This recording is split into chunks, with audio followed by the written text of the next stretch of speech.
truth is the most convincing story that maps onto reality, and that's why the central narrative is falling apart. Right now in the United States, people should not be walking around with masks. We must see the central narrative for the fiction that it is. We are Americans. While elections are sometimes messy, this was a secure election. The founders began the fight for human liberty and self-governance, and it's up to us to finish the job.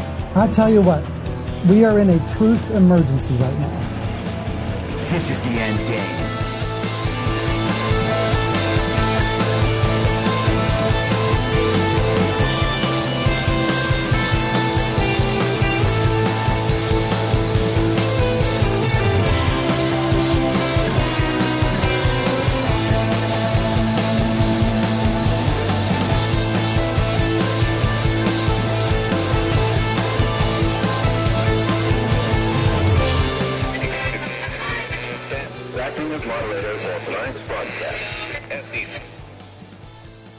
It's Friday, October 4th, 2024, the 1,353rd day of dystopia.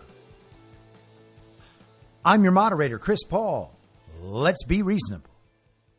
A warm welcome and hello to all of you listening through a paid subscription at imyourmoderator.substack.com. You can become a paid subscriber for as little as $50 a year or $5 a month. And in doing so, you'll get the ad-free experience. You'll be able to participate in the conversation over on Substack, and you'll be invited to the interactive live stream every Wednesday afternoon. And if you can't or you simply don't want to, continue listening to the free version on Substack, a wide variety of podcast platforms, and of course, Rumble. All I ask is that you share it with your friends. You can find the links to the podcast, the writing, the social media, and the merch site by visiting linktree.com/I'mYourModerator. Anyone who understands the roller coaster we've been on these past few years knows we haven't reached the end yet, and there may still be hard times to come. And as we add $1 trillion to the national debt every 100 days, we could be headed for some shaky financial times. If you're like me, you're figuring out how to diversify and make sure some seeds are planted for whatever may come. And that's one of the many reasons I think Bitcoin is part of our future. But it's not only about money. Bitcoin looks to be a critical part of the next generation of technology, communications, energy, verification, and even national defense. I'd encourage everyone to do their research and do it now. And if you're convinced of the likelihood that Bitcoin is an essential part of our future, then you'll need an on-ramp. I recommend River. River empowers you to grow your portfolio without any unwanted surprises and eliminates third-party custodians, putting you in control of your assets. Open an account with no minimum purchase requirement. You can get your Bitcoin journey started with just $1. Visit partner.river.com/reasonable to create your River account today. That's partner.river.com/reasonable. Now, I know that many of you out there understand the need to diversify assets, or maybe you're looking to protect your retirement savings, but you're not quite there yet on Bitcoin, and you feel better about precious metals. I get that too. I think going in multiple directions is wise, and I do that myself. And when it comes to buying precious metals, you want to be working with a good company, and that's why I've partnered with Goldco. Goldco is a 6-time Inc. 5000 winner, 2022 Company of the Year, and they've helped people like you and me place over $2 billion in gold and silver. And I have gotten silver from Goldco. And right now they're offering my supporters up to $10,000 in bonus silver while supplies last. Don't pass this offer up. Go to reasonablegold.com now. This is your opportunity to protect you and your family from an out-of-control government before it's too late. So don't wait a second longer. Take action today. Click on the link in the podcast notes or go to reasonablegold.com now and get your free gold kit, your free IRA kit. You'll be glad you did. Yesterday, we discussed this cascade of crises, our constant bombardment with psyops, narratives about widespread chaos all across the world and right here at home, and how all of this was foretold by our betters like Klaus Schwab at the World Economic Forum, letting us know at the beginning of 2023 that we would be seeing a polycrisis. He followed up his book, COVID-19, The Great Reset, with a book called The Great Narrative, where he interviewed a variety of so-called experts linked to the World Economic Forum to get the stories they would tell about the crises we would soon see emerging. We need to know what's happening, why it's happening, and then what we are supposed to do. And that last part is the most important part, because the way we're supposed to respond, the thing that we are supposed to do so that the crisis never occurs again, is always that action or the acceptance of that belief which helps them push their agenda forward. And the only way to thwart the effectiveness of the Polycrisis narrative is to abstain from assuming whatever beliefs they are encouraging you to assume and participating in the emotional chaos meant to cause an overreaction, and certainly making sure that you do not comply, you do not abide with any of the prescriptions about how you're supposed to act and react. We talked a bit about Hurricane Helene and briefly mentioned the Middle Eastern conflict and the dockworkers strike. We're going to get to those in just a bit, but I want to start with the situation that we're told is going to negatively affect Trump. This is the October surprise for Donald Trump. This is what's going to throw his campaign totally off course and make it impossible for him to win this fake election. And I'm talking about Jack Smith's latest brief, a 165-page narrative about how Donald Trump actually intended to overthrow a free and fair election and then sparked an insurrection in order to prevent the certification of a totally free and fair election and thus the peaceful transfer of power. Now, Jack Smith's latest brief comes as a response to the Supreme Court's ruling on immunity that said the president could not be tried criminally for official and legal acts in the course of performing his duties as president. So Jack Smith has to present the argument that what Trump did was not part of his official duties, and he was not acting in his role as president. He was acting in his role as a presidential candidate and thus a private citizen who would not be protected by presidential immunity under the terms of the Supreme Court's latest ruling. And who knows, maybe this brief is specifically designed to create another opportunity to take the immunity issue back to the Supreme Court and get a clarified ruling about whether this sort of behavior is covered under presidential immunity as well. Because ultimately, there are former presidents who should be tried for their actions while in office. This issue may call for further constitutional clarification from the Supreme Court, and if that's what this farce is intended to accomplish, then so be it. But that is for the future. This is from Fox News in the evening yesterday. Trump attorneys argue Jack Smith's obstruction charges be dismissed, citing Supreme Court's Fisher decision. Trump attorneys filed a memo Thursday in support of their motion to dismiss all charges brought against the former president by special counsel Jack Smith, discussing the Supreme Court's recent decision in Fisher v. United States, which they believe further supports their arguments to dismiss the obstruction charges. The filing Thursday comes as Trump attorneys are using two blockbuster Supreme Court decisions, United States v. Trump, which dealt with presidential immunity, and United States v. Fisher, which dealt with obstruction, to attack the legal theories pressed by special counsel Jack Smith. Trump attorneys filed a motion to dismiss all charges brought against the former president by Smith last year, but the case was stayed. The filing Thursday is a reply brief to their motion seeking dismissal of all charges. Trump attorneys in their brief on Thursday said Smith's superseding indictment against the former president, which was filed after the Supreme Court ruled that presidents and former presidents had immunity from official acts, quote, seeks to assign blame for events President Trump did not control and took action to protect against. The special counsel blatantly ignores the fact that federal prosecutors have taken the opposite position in this district. The filing states, it is apparently of no consequence to the office and to those who support their efforts that former Speaker of the House Nancy Pelosi was caught on a previously undisclosed video accepting responsibility for the events at the Capitol. Trump attorneys also argue that General Mark Milley acknowledged, quote, long before charges were brought in this case, that Trump had instructed the Defense Department on January 3rd, 2021, to make sure that you have sufficient National Guard or soldiers to make sure it is a safe event. Trump attorneys stressed that Smith and federal prosecutors cannot ignore or hide from new precedent from the Supreme Court's decision in Fisher v. United States, saying it is, quote, another key application of the rule of law to reject lawfare overreach targeting President Trump. Fisher requires the dismissal of counts 2 and 3 of the superseding indictment, and its logic fatally undermines counts 1 and 4 as well. The filing argues that under Fisher, the Office of Special Counsel may not use the statute as a catch-all provision to criminalize otherwise lawful activities selectively mischaracterized as obstructive by those with opposing political views, noting that the Fisher decision requires proof of evidence impairment coupled with corrupt intent.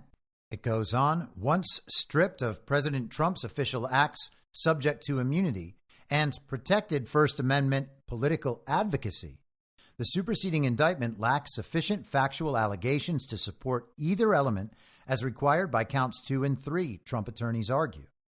President Trump expressed sincere and valid concerns about the integrity of the 2020 election pursuant to his authority as chief executive. Trump attorneys said Trump was part of open public discussion regarding use of contingent slates of electors in a manner consistent with historical practice and contemplated by the then existing version of the Electoral Count Act. The congressional record from January 6th reflects lawful debates on certificate objections contemplated by the ECA, as well as acknowledgement of the historical precedent for the contingent slates. There is no precedent for a criminal prosecution based on such a record. Now, the mainstream media and other deranged communists have been going bananas over this all week, thinking they finally got Trump this time. This ridiculous legal brief shows all the new quote-unquote evidence that isn't evidence. And somehow all of this is going to be so damning that everyone decides that what we really need is 4 more years of Kamala Harris. Trump's attorneys say Jack Smith cannot establish the required nexus between alleged obstruction and any evidence used in the certification proceeding, or that anyone acted with corrupt intent. They also said the Fisher decision, quote, forecloses the office's efforts to rely on events at the Capitol on January 6th to support charges, and that the superseding indictment does not sufficiently allege that President Trump impaired or intended to impair the integrity or availability of any document or other object used in any official proceeding. And that was at the heart of the Fisher case, the charges surrounding obstruction of an official event.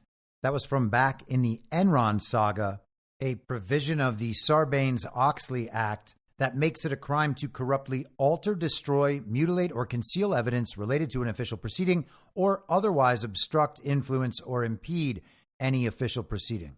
Calling for the American people, after witnessing a stolen election, to peacefully and patriotically make their voices heard is in no way obstruction of an official proceeding, no matter what happens after, particularly if you have already made the National Guard and the military available and that protection has been declined. Now, this legal brief is being used by media figures to attempt to influence the outcome of this fake election. But of course, they pretend that Jack Smith is just doing his job with honesty and integrity, despite violating the policies of the DOJ that recommend them refusing to engage in any activity publicly that could affect the outcome of an election within 60 days of that election. We are, of course, seeing a mirrored version of what happened 8 years ago when Hillary Clinton and her campaign were complaining about James Comey addressing Hillary's emails. Trump responded to the latest brief on Truth Social, writing, Elie Honig, chief legal analyst from CNN, and quoting him, first, this is backwards. The way motions work under the federal rules and consistent with common sense is that the prosecutor files an indictment. The defense makes motions to dismiss charges, to suppress evidence, or what have you. And then the prosecution responds to those motions. Makes sense, right? It worked for hundreds of years in our courts. Not here. Not when there's an election right around the corner and dwindling opportunity to make a dent. So Smith turned the well-established, thoroughly uncontroversial rules of criminal procedure on their head and asked Judge Chutkan for permission to file first, even with no actual defense motion pending. Trump's team objected, and the judge acknowledged that Smith's request to file was procedurally irregular, moments before she ruled in Smith's favor, as she's done at virtually every consequential turn, which brings us to the second point. Smith's proactive filing is prejudicial to Trump legally and politically. It's ironic. Smith has complained throughout the case that Trump's words might taint the jury pool. Accordingly, the special counsel requested a gag order that was so preposterously broad that even Judge Chutkan slimmed it down considerably, and the Court of Appeals narrowed it further after that. Yet Smith now uses grand jury testimony, which ordinarily remains secret at this stage, and drafts up a tidy 165-page document that contains all manner of damaging statements about a criminal defendant made outside of a trial setting and without being subjected to rules of evidence or cross-examination, and files it publicly, generating national headlines. So we will see how this goes over the coming weeks. This is one of those trials like the RICO case in Georgia that I'm more than happy to see continue and see making major headlines, because sooner or later they're actually going to have to get to the point where the discussion becomes about whether or not there's evidence that the 2020 election was stolen. And of course, there's overwhelming evidence of that, and no evidence anywhere that Joe Biden received 81 million real lawful American votes, which is why they don't allow anyone to check. And speaking of immunity, here is California communist Zoe Lofgren, who was a member of the ill-formed sham J6 committee, whose report was the basis for this new Jack Smith brief. And of course, Norm Eisen at Brookings Institution was involved with not only the J6 committee report, but also the Jack Smith indictment and the rest of the indictments, because he's the author of the Color Revolution playbook, and he is orchestrating the lawfare against President Trump and his allies, as well as setting out the narrative playbook. Here is Lofgren. Congresswoman, I want to start with you because you and the other members of the January 6th Select Committee have been publicly targeted or threatened or warned that Trump is coming for you. I wonder, as the polls appear pretty close, if you've done anything to prepare for that, if you've retained counsel or updated your passport, or if you're doing anything differently. No, I haven't. If you look in the Constitution, there is only one mention of immunity, and that's for members of Congress in their official capacity. We may not be held to answer at any other place. So assuming under a second Trump administration that there would still be a court system and the rule of law, which may not be a valid assumption, there's no way that the members of the January 6th committee could be held to account in any other place for our work on that committee. So do you take him seriously when he threatens folks like yourself? Oh, I do take him seriously, but he's someone who I doubt he's ever read the Constitution. Certainly he's unaware of the constraints within it. So, I think he means what he says. Whether he could actually accomplish it is something else again. So Lofgren believes her own immunity is a certainty, but doesn't think that Donald Trump should have immunity. Lofgren is referring to the speech and debate clause in Article 1, Section 6, Clause 1, that states that members of Congress, quote, shall in all cases, except treason, felony, and breach of the peace, be privileged from arrest during their attendance at session of their respective houses, and in going to and returning from the same, and for any speech or debate in either house. They shall not be questioned in any other place. That still seems like it leaves a whole lot of room for people like Zoe Lofgren. Treason, felony, and breach of the peace. She mentions, maybe that was tongue-in-cheek, that there might not be a court system in the coming Trump term, and if that's the case, so be it. Many of these courts exist to enforce unconstitutional statutes and prior court precedent. I'm not sure getting rid of all of them is the proper recourse, but I don't see much reason to be opposed to it. We should have constitutional courts upholding constitutional law, not this corrupted system that just continues creating more and more precedent and new law in direct opposition to the Constitution outside of the Constitution. It is rather amazing how often Nicole Wallace of MSNBC is panicking on air about people who have to update their passports in order to potentially flee the country to escape accountability for their corruption, their complicity in crimes against America and crimes against humanity. Good luck to Zoe Lofgren. She'd better hope that all of that really was just a TV show to educate the nation. And speaking of MSNBC, James O'Keefe, no longer at Project Veritas, now with his own organization, O'Keefe Media Group, dropped another one of his ostensibly candid hidden camera videos last night featuring MSNBC writer and producer Basil Hamdan, who works on a show that I've never heard of called Amen, that's broadcast on Saturday and Sunday evenings on MSNBC. Take a listen. This is what MSNBC thinks of their own audience. Do you feel like MSNBC is doing enough to help the Harris campaign?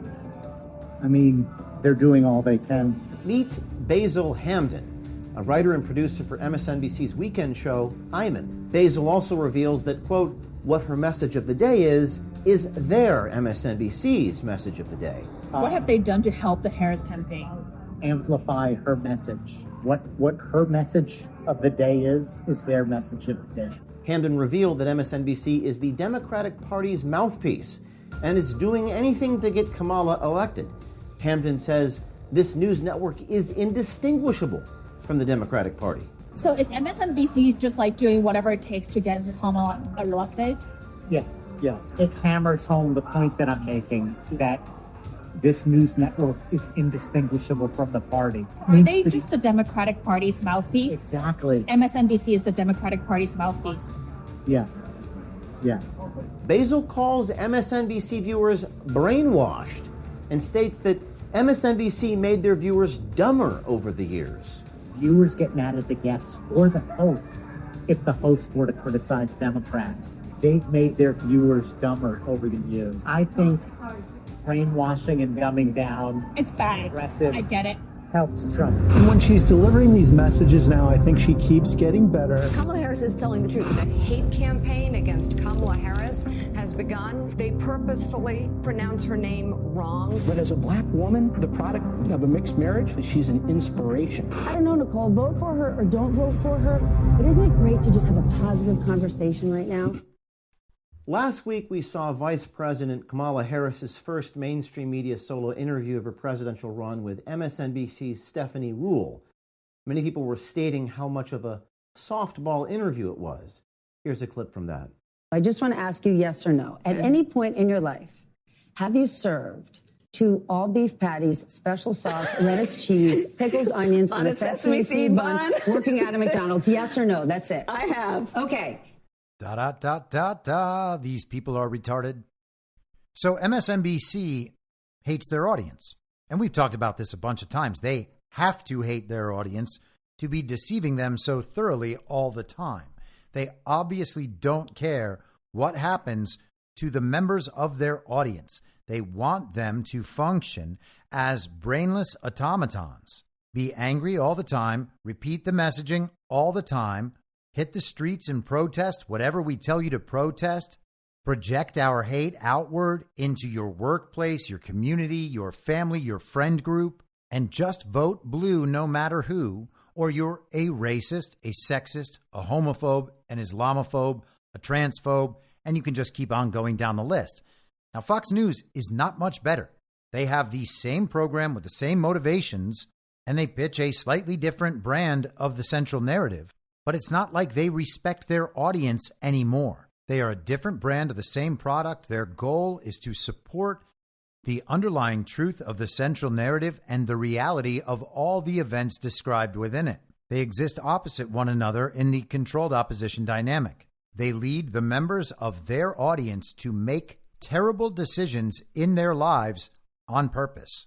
This is the sort of thing that is obvious to most people, and certainly everyone listening to this podcast, just from consuming their content. But hopefully it will be easier to understand for the standard issue villagers out there still consuming mainstream media content. All right, so let's get back to our Polycrisis of the week, this series of October surprises that could threaten to derail Kamala Harris's campaign unless the fake administration overperforms in all their duties, showing the American people that no matter what befalls the country, Joe and Kamala, or at least Kamala, are here to help. Most people by now have probably heard that the dock workers strike has been suspended. But since we haven't really talked about it this week, let's go back for some of the background. This is the New York Times on Tuesday. How the dock workers strike could ripple through the economy. As dock workers at East and Gulf Coast ports walk off the job, economists are bracing for the strike to reverberate across the American economy. The strike is a result of a months-long impasse between the union, representing roughly 45,000 longshoremen and port operators, began at 12:01 a.m. Tuesday. It will halt almost all activity at some of the busiest ports in the United States, from Maine to Texas. The International Longshoremen's Association is pushing for wage increases that exceed those offered by the United States Maritime Alliance, the port operators group. President Biden said on Sunday that he was not planning to invoke the Taft-Hartley Act, a nearly 80-year-old law to force dock workers back to work if they strike. A strike could cost the economy $4.5 to $7.5 billion, or a 0.1% hit to U.S. annualized gross domestic product every week, as truckers and other workers dependent on the ports are furloughed and manufacturers experience delivery delays, according to analysts at Oxford Economics. While those losses would be reversed once the strike was over, it would take a month to clear the backlog for each week of the strike, the analysts estimated. The transportation and warehousing sectors will bear the brunt initially, said Michael Pierce, deputy chief U.S. economist at Oxford Economics. Tens of thousands of workers at businesses serving the ports could face furloughs or reductions in work hours in the early days of a walkout, putting the total number of affected workers at roughly 100,000, he said, twice the number actually on strike. Employees of trucking companies that provide logistics support to the ports and food establishments that rely on the ports for business are among the most geographically and economically linked to striking workers, Mr. Pierce said. That will mean an immediate drop in incomes and an associated hit to output and local economies near the ports. The longer the strike goes on, the greater the disruptions. Because of robust supply in many sectors, a strike lasting just a few days is digestible, according to analysts at Stifel, an investment banking firm. But a multi-week work stoppage could have a material effect on freight volumes, the availability of goods, and the underlying economy. The article mentioned Harold Daggett, the president of the International Longshoremen's Association Union, and here he is in a video that circulated widely at the beginning of this week, talking about just how much leverage he believed that his union and its workers have in this negotiation. Let me explain something to you. These people today don't know what a strike is. Right. When my men hit the streets from Maine to Texas, every single port will lock down. You know what's going to happen? I'll tell you. First week, be all over the news every night, boom, boom. Second week, guys who sell cars can't sell cars because the cars ain't coming in off the ships. They get laid off. Third week, malls start closing down. They can't get the goods from China. They can't sell clothes. They can't do this. Everything in the United States comes on a ship. They go out of business. Construction workers get laid off because the materials aren't coming in. The steel's not coming in. The lumber's not coming in. They lose their job. Everybody's hating the longshoremen now because now they realize how important our jobs are. Now I have the president screaming at me, I'm putting a Taft-Hartley on you. Go ahead. Taft-Hartley means I have to go back to work for 90 days. That's a cooling off period. Do you think when I go back for 90 days, those men are going to go to work on that pier? It's going to cost the companies money to pay their salaries. Well, they went from 30 moves an hour maybe to 8. They're going to be like this. Who's going to win here in the long run? You're better off sitting down and let's get a contract and let's move on with this world. And in today's world, I'll cripple you. I will cripple you, and you have no idea what that means. Nobody does. Now, that is a very strong stance, and I'm not saying it's a good one. I'm just saying it's a strong one. Daggett understands how much leverage he has in this situation.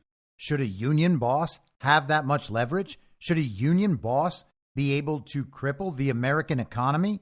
That would suggest that the union has far too much power. And I don't intend any disrespect to these workers who I'm sure work extremely hard. Longshoremen have traditionally been known as some of the most rugged and hardworking people our country has to offer. But if you're threatening to cripple the entire U.S. economy, then you have too much power.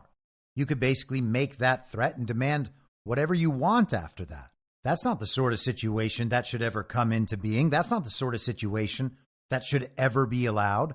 And these are the sorts of problems that the encroaching communism in our system has created. Unions are a centralizing force, and they no longer even do what they're intended to do or what they're purported to do. The unions in Hollywood, as I've mentioned before, are meant to represent the film industry workers and protect them from the studio system. But that dynamic is actually reversed. They do the work of the studio system and then sell it as good to the workers. It's the same situation we have with our quote unquote representative government. We believe, we are told, we elect these people. These people are going to represent our interests to this higher centralized and centralizing power. But what really happens is that they represent the interests of that higher centralizing power and convince us that whatever that higher centralizing power demands is what we must do. And it's not only what we must do, we must like it because we chose it. Like most everything else in our society, this is a total inversion. But in this particular situation, this is also a problem of globalization. Our economy shouldn't be this heavily reliant on foreign goods and foreign supplies. The fact that we are is what provides all of this leverage. If the country was self-sufficient, then preventing the entry of foreign goods wouldn't be a threat to our entire economy. But let's learn a little more about Daggett. This is from Newsweek on Wednesday. Who is Harold Daggett, union boss behind port strike? A native New Yorker, Daggett was born in Lower Manhattan and spent his childhood in Queens. Once a port worker himself after leaving the Navy, he began his longshoreman career as a mechanic and worked his way up to foreman. He joined the ILA, that's the International Longshoremen's Association, in 1967 and has served in various union roles since then, including as a wage scale delegate and secretary-treasurer. He became president of the ILA in July 2011.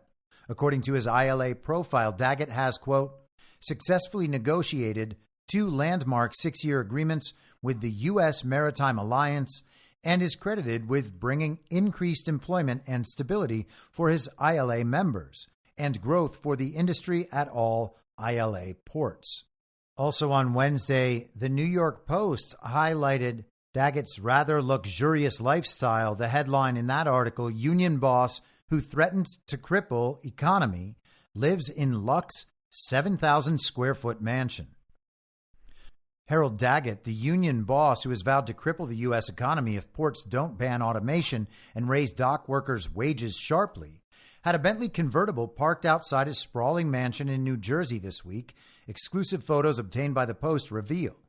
Photos taken by drone on Tuesday show the British luxury car parked with its top up outside what appears to be a 5-car garage that's connected to his 7,136 square foot Tudor-style home by a covered skyway.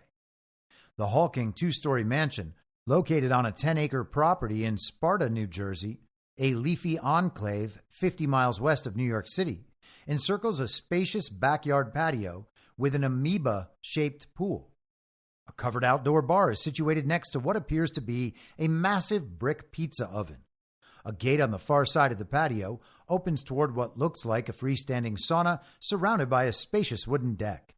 And they go on about all the cool things Daggett has at his house and then get into some of his backstory. They also note that his job comes with a salary of $728,000 annually on top of an additional $173,000 from his local branch of the ILA.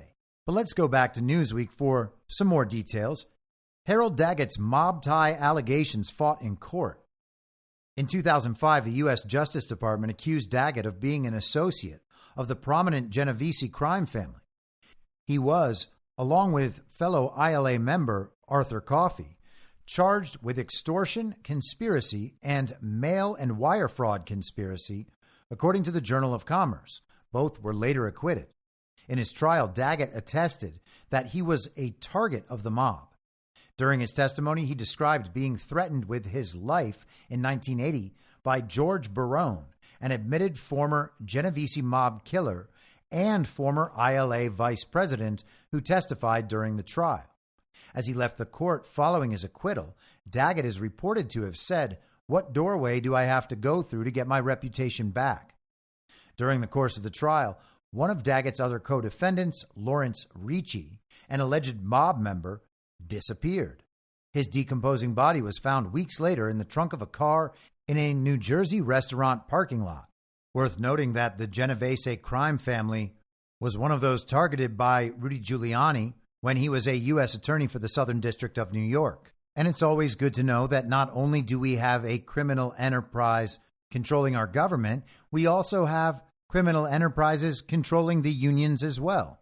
We really have criminal enterprises controlling just about everything in this country. It's like it must be somehow easier to control things if everyone is allowed to commit crimes and gets off mostly unscathed. Most people have seen mob movies before. They understand that organizations like that exist. They just somehow don't understand that they could exist in the government too, because of course the government are the good guys. But if you were a member of a criminal organization that could gain a lot of power, that could harm people, that could corrupt people, that could compromise people, you would want to do that with politicians. And eventually, what would be the point of controlling politicians? Couldn't you just go straight and create a solid public image for yourself and then just become a politician while continuing your criminal organization? And that's how we get people like Nancy Pelosi and her father. Let's continue. Harold Daggett's ties to Donald Trump. While Daggett has not publicly spoken of any relationship he has with Trump, the pair met in 2023 and Daggett issued a statement on behalf of the ILA following the attempted assassination in July.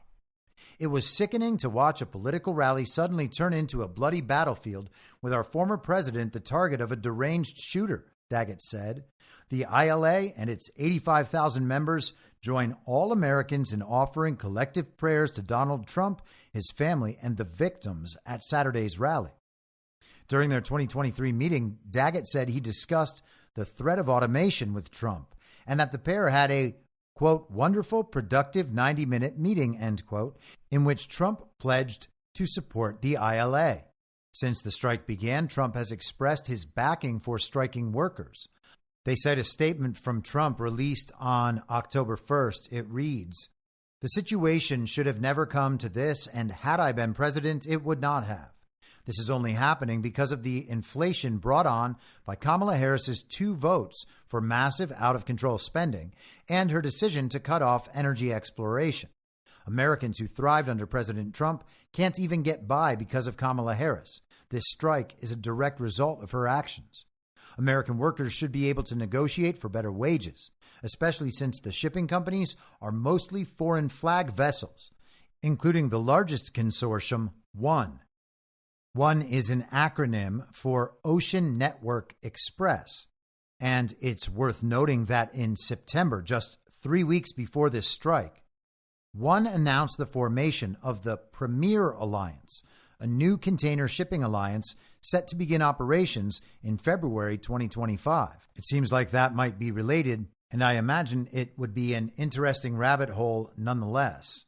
So Trump said he would look out for the dock workers in a meeting from last year that looks, from pictures of their meeting, like Daggett was at one of Trump's properties.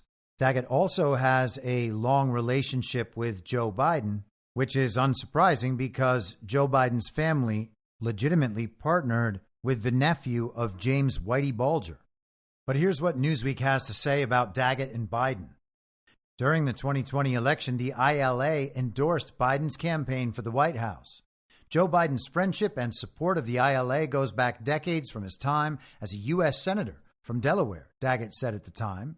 He added that the Democrat was the best candidate in 2020 to defeat Donald Trump and return honor, dignity, and prosperity to the United States of America. Since the strike began, Biden has expressed his support for dock workers taking part in industrial action. Foreign ocean carriers have made record profits since the pandemic, when longshoremen put themselves at risk to keep ports open. It's time those ocean carriers offered a strong and fair contract that reflects ILA workers' contribution to our economy and to their record profits, Biden said in a post on X, formerly Twitter. And that means that someone else actually said that. There's no way that Biden had those thoughts and actually put them out. The fake president had confirmed the federal government would not be taking action to prevent the walkout.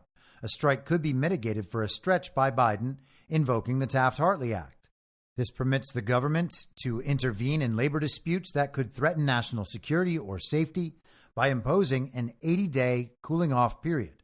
This would force workers back on the job as negotiations continue. We've never invoked Taft-Hartley to break a strike and are not considering doing so now, a Biden administration official told Reuters. We encourage all parties to remain at the bargaining table and negotiate in good faith. And naturally, the fake and illegitimate Biden administration declared that it was working around the clock to reach a positive resolution. Now, yesterday, before the announcement of the suspended strike, Ron DeSantis in Florida told reporters that the Florida National Guard and State Guard will be sent to ports in the state impacted by the strikes, quote, to maintain order and, if possible, resume operations which would otherwise be shut down during this interruption. It's unclear if that actually affected the outcome, but that is an exercise of counter leverage, using the National Guard essentially as strike breakers. But here is the Associated Press announcing the resolution last night. Dock Workers Union to suspend strike until January 15th to allow time to negotiate new contract. The union, representing 45,000 striking dock workers at East and Gulf Coast ports, reached a deal Thursday to suspend a 3-day strike until January 15th to provide time to negotiate a new contract. The temporary end to the strike came after the union and the U.S. Maritime Alliance, which represents ports and shipping companies, reached a tentative agreement on wages, the union and ports said in a joint statement. A person briefed on the agreement said the ports sweetened their wage offer from about 50% over 6 years to 62%. The person didn't want to be identified because the agreement is tentative. Any wage increase would have to be approved by union members as part of the ratification of a final contract. The fake president responded saying, "With the grace of God and the goodwill of neighbors, it's going to hold." In a statement released later, the fake president applauded both sides for, quote, acting patriotically to reopen our ports and ensure the availability of critical supplies for Hurricane Helene recovery and rebuilding. The union's membership won't need to vote on the temporary suspension of the strike, meaning that giant cranes should start loading and unloading shipping containers Thursday night. Until January 15th, the workers will be covered under the old contract, which expired on September 30th. And skipping down toward the end of the article, the settlement pushes the strike and any potential shortages past the November presidential election, eliminating a potential liability for Vice President Kamala Harris, the Democrat nominee. It's also a big plus for the Biden-Harris administration, which has billed itself as the most union-friendly in American history. shortages could have driven up prices and reignited inflation. The most union-friendly administration in American history. Isn't it amazing that they are simultaneously the most union-friendly administration and the most global regime-friendly administration? How is it even possible? Thursday's deal came after administration officials met with foreign-owned shipping companies before dawn on Zoom, according to a person briefed on the day's events who asked not to be identified because the talks were private. The White House wanted to increase pressure to settle, emphasizing the responsibility to reopen the ports to help with recovery from Hurricane Helene, the person said. Acting Labor Secretary Julie Su told them she could get the union to the bargaining table to extend the contract if the carriers made a higher wage offer. Chief of Staff Jeff Zients told the carriers they had to make an offer by the end of the day so a man-made strike wouldn't worsen a natural disaster, the person said. By midday, the Maritime Alliance members agreed to a large increase, bringing about the agreement, according to the person. So you see that? The Biden administration was really helping out with the Hurricane Helene recovery. And they did this by forcing the union to the table and forcing the foreign carriers to the table. You know, just how the markets are supposed to work. Let's hear it for globalization. Now, there's a lot of interesting stuff going on here, and I think it's important to take note of the fact that this man, Harold Daggett, on behalf of the workers, or at least under the guise of being on behalf of the workers, threatened to take down, to cripple the U.S. economy. He goes way back with Biden. He endorsed Biden in 2020, but sometimes we see that sort of thing because it removes any possible implication of influence coming from Donald Trump. But you have to remember that we are dealing with a global regime that uses economic influence and economic warfare to destabilize, infiltrate, and take over countries around the world, and they've done this historically. Creating a strike that would cripple the country's economy would have to be seen under these circumstances, and understanding the good twin, evil twin dynamic as an element of economic warfare, or at least the threat of it. And who knows what will happen in January, a few days before we are supposed to have the inauguration of the next president. Now, I don't focus on that date because we're in the middle of a fake election. And if it becomes narratively too big to rig to the point where the television actually says Donald Trump won, we know that the Uniparty plans to contest that and destabilize the country in the process. We are in the midst of the Polycrisis. They are eventually going to throw everything at us, narratively and otherwise, and all of that will have to be withstood.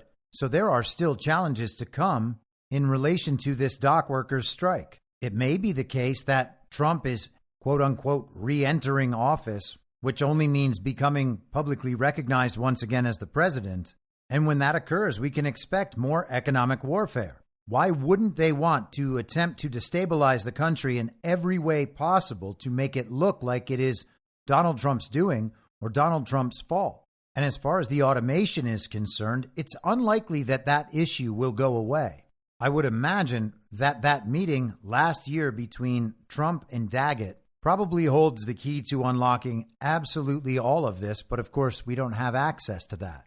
All we know is that it was supposedly about automation, and it was a very good and productive meeting. It's worth noting that Daggett and the ILA have not endorsed Kamala Harris, despite having endorsed Joe Biden in 2020. Sounds a whole lot like the Teamsters. Why aren't the unions endorsing Kamala Harris in this fake election? I mean, the IRS union did, but that's only because there's not going to be an IRS when Donald Trump gets back. Now, as an aside, this is not part of the Polycrisis, but it is interesting in the conversation about unions. This is from CNN yesterday. Howard Schultz violated labor law by telling an employee, if you're not happy at Starbucks, you can go work for another company. So now telling an employee that they can go work for another company if they're not happy is against the law. Starbucks' Howard Schultz, who was interim CEO at the time, broke federal labor law in 2022 by telling a California barista who raised concerns about unionization that if you're not happy at Starbucks, you can go work for another company.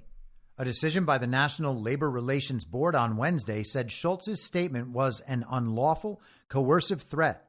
The decision underscores the fractious relationship Starbucks has had with organized labor as more and more workers at its stores unionize. In 2022, when Schultz was interim CEO, he attended a company event in Long Beach, California, to address and improve working conditions at Starbucks stores. Barista Madison Hall attempted to bring up what they described as the benefits of unionization and Starbucks' alleged history of unfair labor practices, according to the NLRB. Now, you may have noticed that Madison Hall was referred to as a they, and of course that's true because nothing would be more obvious than a Starbucks barista causing a ridiculous labor controversy being a transformer. Now, this particular issue is also amusing because just a few months ago, we got a decision in SEC v. Jarkisi in the Supreme Court that basically removed the power of administrative law judges in agencies like the National Labor Relations Board. So this judge's ruling that Howard Schultz violated the law is utterly meaningless if anyone actually chooses to press the issue. And so let's discuss the last part of this week's Polycrisis, which is the burgeoning conflagration in the Middle East that has been building for a year since paragliding go-karts flew over the most secured border in the history of the world, even though the people guarding the border were warned about it a year in advance. How does it happen? Well, who cares about that, right? The point is that it did happen. Or at least they're continuing to say that it happened. And the fact that they have said it happened means Israel is justified in killing indiscriminately whoever it wants forever. In fact, Israel's bombing like 4 countries right now. They invaded Lebanon this week. That's all about the paragliding go-kart incident. It's all about Hezbollah. That's all about Iran. And of course, we've got to have war with Iran sooner or later. But I was under the impression that invading neighboring countries was really bad. You might remember this pearl of wisdom from the fake vice president. Ukraine is a country in Europe. It exists next to another country called Russia. Russia is a bigger country. Russia is a powerful country. Russia decided to invade a smaller country called Ukraine. So basically, that's wrong. Basically, that's wrong? Question mark? A more powerful country is not allowed to invade a smaller country unless it's Israel. Israel is allowed to invade whoever it wants. That's what happens after a paragliding go-kart incident. But you see, there's an important difference here. Vladimir Putin launched a very brutal invasion, whereas Israel is only launching a limited ground incursion. They're only going into Lebanon because they were forced to go in. They had no choice. So they're only going to go in to the degree minimally necessary. They're making sure not to over-invade. And despite having permission to kill indiscriminately forever, whoever they want, they're taking extra special care not to kill any civilians, just like always. It's going to be a perfect operation. Whoever they end up killing is definitely a terrorist. And if you think, no, those are innocent civilians, well, you're a terrorist too. That's anti-Semitic. And because of the paragliding go-kart incident, we can understand that even after a year of indiscriminately killing everyone they want, the threat of terrorism against Israel has never been higher. Over the week, we were told that Iran launched a strike against Israel that was said to be at least partially successful. There were rumors about hypersonic missiles, and they totally invaded the extremely real Iron Dome that protects Israel from everything except when the Iron Dome actually strikes Israel itself. Iron Domes are the perfect narrative protection against narrative nuclear weapons, but they're not so good at stopping actual weapons. And they backfire a lot, with the Iron Dome rockets striking Israeli targets and naturally killing indiscriminately. There were reports that Iran's strike took out Mossad headquarters in Israel, Those reports are unconfirmed. There are other reports suggesting that the Iranian strikes actually just created a massive crater near Mossad's headquarters, which is not at all the same. We are told they also targeted military facilities.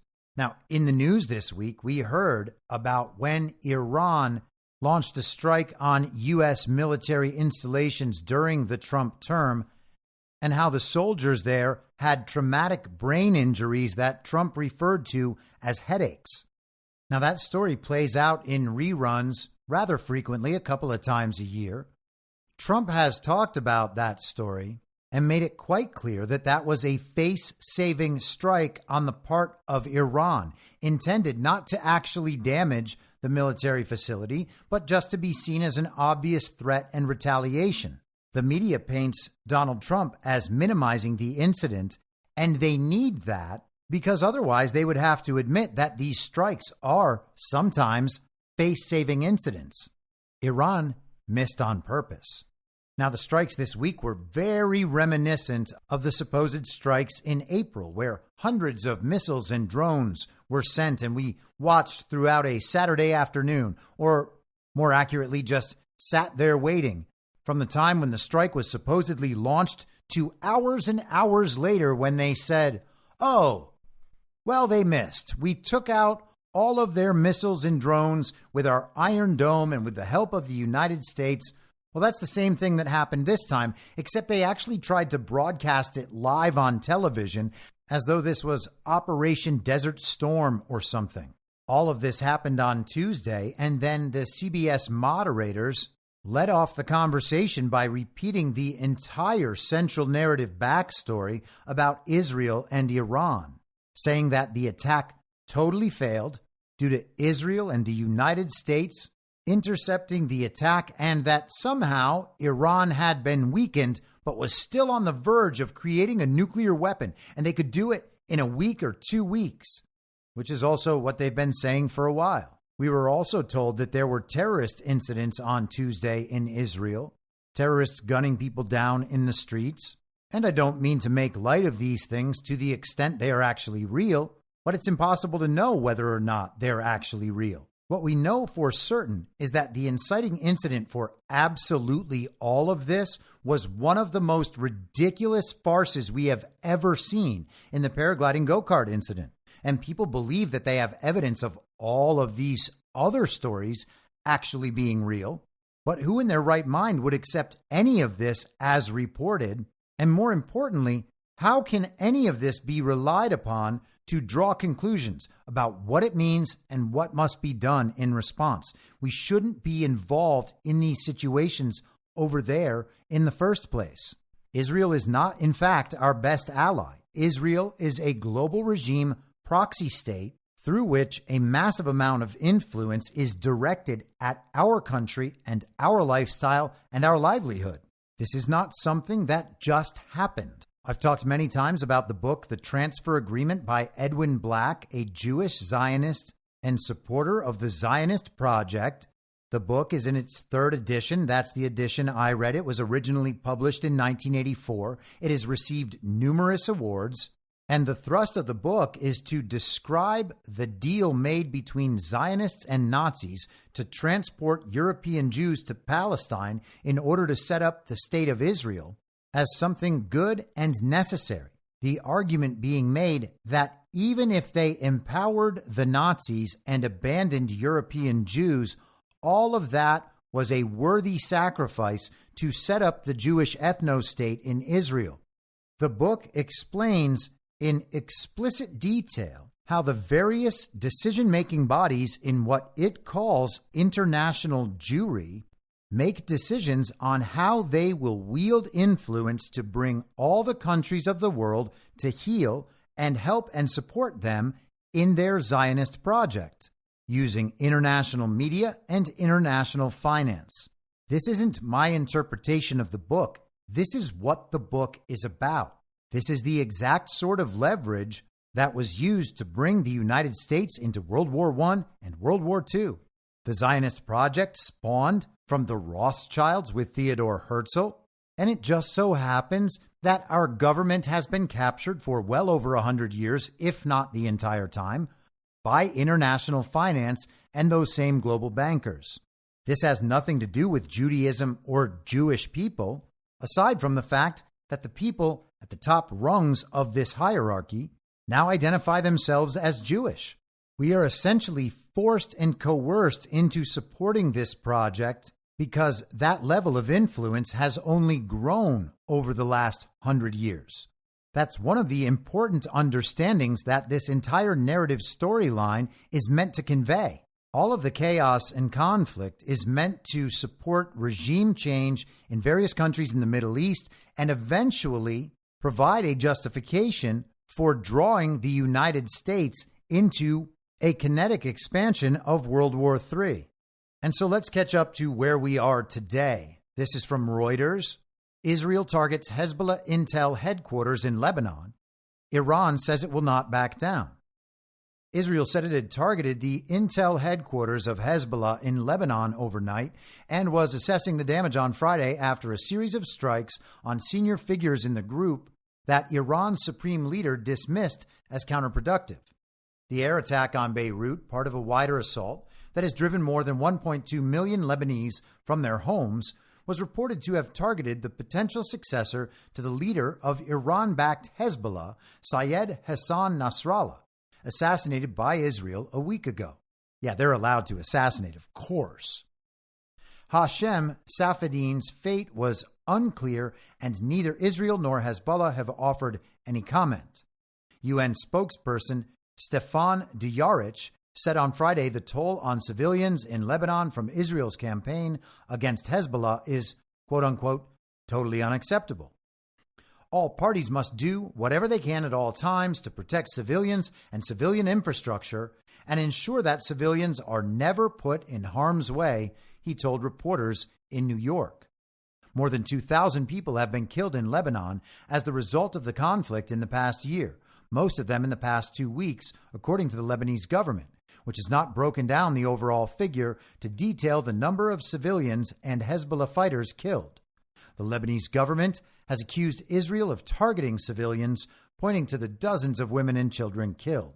Israeli officials say the military precisely targets Hezbollah's military capabilities and takes steps to mitigate the risk of harm to civilians. It accuses the group of hiding among civilians, which the group denies. And if you don't take Israel's word for it, you're anti-Semitic. It is interesting and noteworthy that they are going after Hezbollah's intel headquarters right after Iran reportedly, potentially, took out Mossad's headquarters. They all seem to be reducing one another's capabilities. Let's move to Axios, also from today. U.S. wants to use Hezbollah's weakness to elect new Lebanese president. How about that? They're interfering in another country's government and leadership? This is the exact sort of thing that was described in that report from the International Crisis Group about Venezuela. And they support, quote-unquote, opposition candidates all over the world. That's the purpose of the color revolution they launched in Belarus in 2020. They tried to do the same thing with Alexei Navalny in Russia. This is the playbook they have used around the world for decades to take over nations. This is not, by any standard, supporting democracy. U.S. officials say the White House wants to take advantage of Israel's massive blow to Hezbollah's leadership and infrastructure to push for an election of a new Lebanese president in the coming days. Lebanon hasn't had a president for almost 2 years, which has increased instability and exacerbated the political and economic crisis in the country. And that's weird. We haven't had a president for almost 4 years. Hezbollah's leader, Hassan Nasrallah, top militia commanders, and other Hezbollah members were killed by Israeli airstrikes in recent weeks, weakening the influential militia. The Israeli attacks killed more than 1,100 people in Lebanon, including dozens of women and children. The Lebanese health ministry said, without specifying how many of the people killed were Hezbollah members. Hezbollah in recent weeks stopped publishing the number of casualties it suffered. Nasrallah blocked any effort to elect a person who was not its ally, Suleiman Frangieh. One candidate is the commander of the Lebanese armed forces, General Joseph Aoun, who is supported by the U.S. and France. The Lebanese armed forces will be a key player in any post-war settlement in Lebanon. With Nasrallah dead and Hezbollah at its weakest in years, the Biden administration thinks there is now an opportunity to dramatically reduce its influence on the Lebanese political system and elect a new president who is not an ally of the Shia militia, two U.S. officials said. The Lebanese political system is built on power sharing between the different religious sects. The post of the president is occupied by a Christian.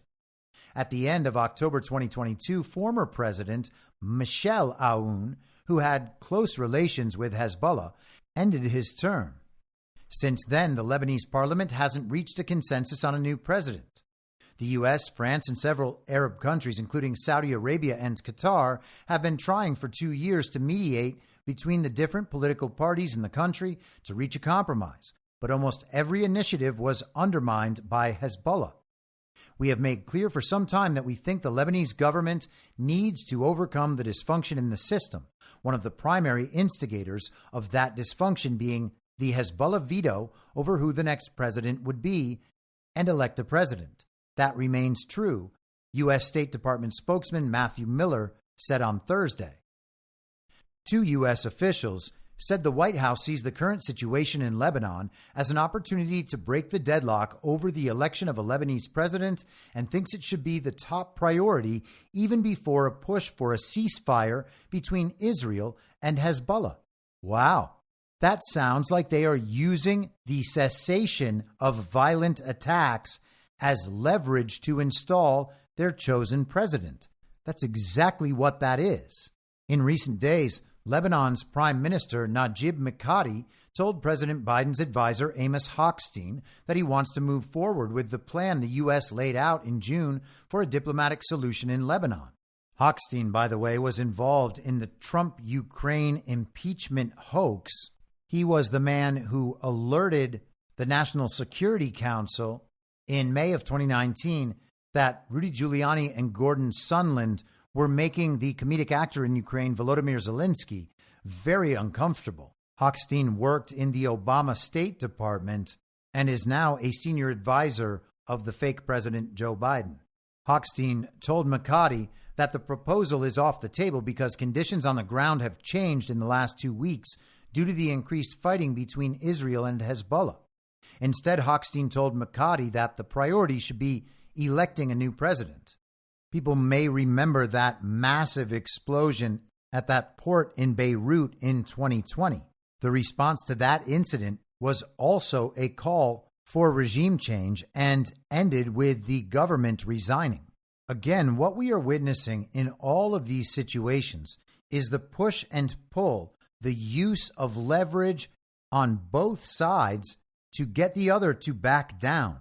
These are not random, isolated incidents that should be attributed to the causes suggested by the global regime's narrative. They are all elements of full-scale fifth-generational warfare. Information warfare, psychological warfare, economic warfare, cyber warfare, and yes, kinetic warfare. All of it is meant to cause destabilization worldwide and explain why further destabilization is necessary. And once countries are destabilized, the global regime goes back in, reassuming further control. Now, there is tragically very little to do to guard ourselves from the direct kinetic effects if and when those happen to target us. But as for the psychological effects, we do have some role in preventing those from affecting us. And the way to do that is to simply opt out of the narrative and encourage others to. We are being lied to on a massive scale. Giving in to those lies because they seem to provide some respite from the chaos is doing exactly what the regime wants us to do. I'll be back Monday at the same reasonable time on the same reasonable podcast network. I don't have a network. Masks and lockdowns don't work. They lied to you about a pandemic, and Joe Biden will never be president. In my mind, that's the end game. If you're listening for free and would like to support the show, the best way to do that is by signing up for a paid subscription at imyourmoderator.substack.com. You can find the info stream over on Telegram at t.me/veryreasonable. The merch site is cancelcouture.com, and for all my other links, you can visit linktree.com/I'm your moderator. And I'll see you soon. Down on the range.